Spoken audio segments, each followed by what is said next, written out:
ជំរាបសួរបងប្អូនទាំងអស់គ្នាថ្ងៃនេះគឺយើងមានទីតាំងដីថ្មីមួយកន្លែងបន្ថែមទៀតហើយបងប្អូនទាំងអស់គ្នា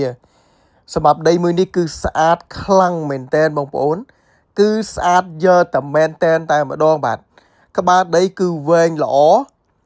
ដីជាប់លើផ្លូវមេធំជាប្រភេទដីកែងហើយនឹងដីប្លង់រឹងផងដែរបងប្អូនទាំងអស់គ្នាហើយអ្វីដែលកាន់តែពិសេសនោះបងប្អូនបាទ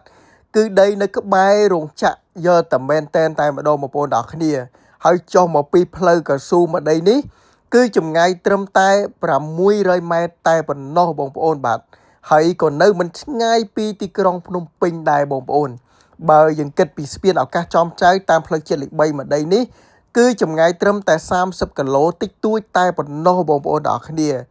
ដីនេះគឺស្អាតបងប្អូនបាទក្បាលដីគឺ68ម៉ែត្រជម្រៅមកចំហៀងគឺ25ម៉ែត្រមកចំហៀងទៀតគឺ14ម៉ែត្របងប្អូនទាំងអស់គ្នា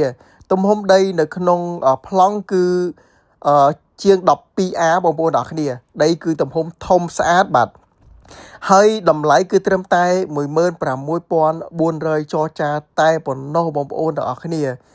គឺបងប្អូនស្ដាប់មិនច្រឡំទេបាទគឺតម្លៃត្រឹមតែ 16,400 ចរចាតែប៉ុណ្ណោះបងប្អូនគឺតម្លៃគឺទាបមែនទែនបងប្អូនទាំងអស់គ្នាហើយបងប្អូនអាចសាងសង់ជាផ្ទះជួលធ្វើបែបជាផ្ទះលំហែឬមួយជាឃ្លាំងឬតម្រូវការផ្សេងដីនេះគឺស្អាតបងប្អូនទាំងអស់គ្នាខ្ញុំគិតថានៅពេលដែលបងប្អូនមកមើលដល់ទីតាំងដីនេះផ្ទាល់បងប្អូននឹងជាប់ចិត្តដកចិត្តមិនរួចជាមួយនឹងដីនេះទេបងប្អូនទាំងអស់គ្នាក្បាលដីគឺវែងល្អជាប់ផ្លូវមេធំដីកែងដីប្លង់រឹងដីក្បែររោងចក្រហើយតំបន់នេះបងប្អូនទាំងអស់គ្នា